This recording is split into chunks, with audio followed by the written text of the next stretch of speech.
మొంతా తుఫాన్కి మన జిల్లాలో వ్యవసాయ శాఖ తరఫున పంట నష్టం చాలా విపరీతంగా జరిగింది. ప్యాడీ వచ్చేసరికి 45,000 హెక్టార్లు, మెయిజు గ్రౌండ్ నట్ వచ్చేసరికి 2,288 హెక్టార్లు, బ్లాక్ గ్రామ్ వచ్చేసరికి 985 హెక్టార్ల డ్యామేజ్ జరిగింది. మనకి ప్రతి చూసుకుంటే 43 హెక్టార్ల వరకు జరిగింది. ఓవరాల్గా 46,357 హెక్టార్ల పంటలు కృష్ణా జిల్లాలో అంటే ప్రిలిమినరీగా పడిపోయినాయి. గాలికి కొట్టిన నేను వేసిన గాలికి బాగా పక్వానికి వచ్చిన వరి పైరంతా పడిపోవడం జరిగింది. మామూలుగా మనం ప్యానికల్ ఇనిషియేషన్ నుంచి మిల్కింగ్ నుంచి గ్రెయిన్ హార్డెనింగ్ స్టేజ్లో ఉండటం వల్ల క్రాప్ అంతా చాలా వరకు పడిపోయింది. అలాగే బ్లాక్ గ్రామ్ వచ్చేసరికి ఫ్లవరింగ్ పార్ట్ ఫార్మేషన్ స్టేజ్లో ఉంది. మొత్తం నేల బాలిపోయి మొలకలు మొలక రావడం జరిగింది. అలాగే కాటన్ కూడా పార్ట్ డెవలప్మెంట్ బోల్ ఫార్మేషన్ స్టేజ్లో ఉంది. అది మనకి వచ్చేసరికి 43 హెక్టార్లు గన్నవరం ఏరియాలో ఉంటుంది. అది కూడా డ్యామేజ్ జరగడం జరిగింది. గ్రౌండ్ నట్ వచ్చేసరికి మచిలీపట్నం ఏరియాలో ఉంటుంది. 985 హెక్టార్లు డ్యామేజ్ జరగడం జరిగింది.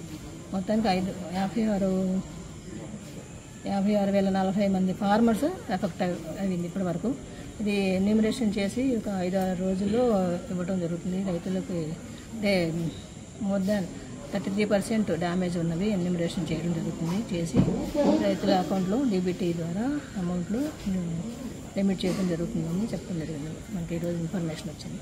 ఆ విధంగా ఎన్యూమరేషన్ స్టార్ట్ చేస్తాం. క్రాప్ ఇన్సూరెన్స్ ఉన్నవాడికి ఏమన్నా డ్యామేజ్ దానికి సంబంధించి ఏమన్నా ప్రపోజల్స్ ఏమన్నా పంపించారా మేడం? క్రాప్ ఇన్సూరెన్స్ వచ్చేసరికి ఫసల్ బీమా యోజన, పిఎం ఫసల్ బీమా యోజన ఉంది. దాంట్లో లోన్ తీసుకున్న వాళ్ళకి ప్రీమియం అమౌంట్ కట్ అవుతుంది. లోన్ తీసుకున్న వాళ్ళు నాన్ లోన్ ఫార్మర్స్ వచ్చేసరికి ప్రీమియం అమౌంట్ వాళ్ళు యాప్లో పే చేసుకోవాలి. అలా పే చేసుకున్న వాళ్ళు లిస్టులోకి వస్తారు.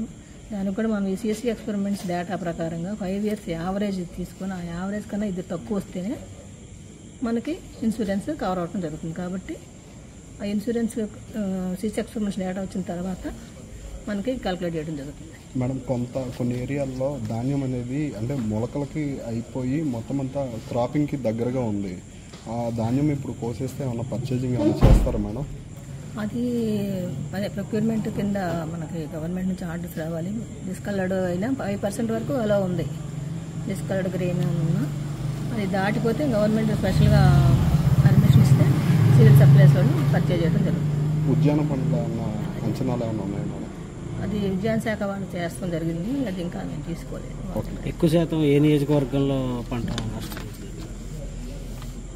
జిల్లా వ్యాప్తంగా?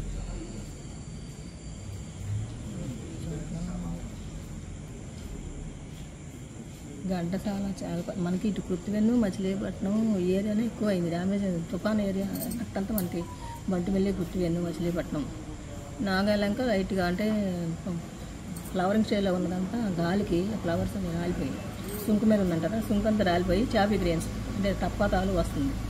ఆ విధంగా డ్యామేజ్ జరిగింది అక్కడ.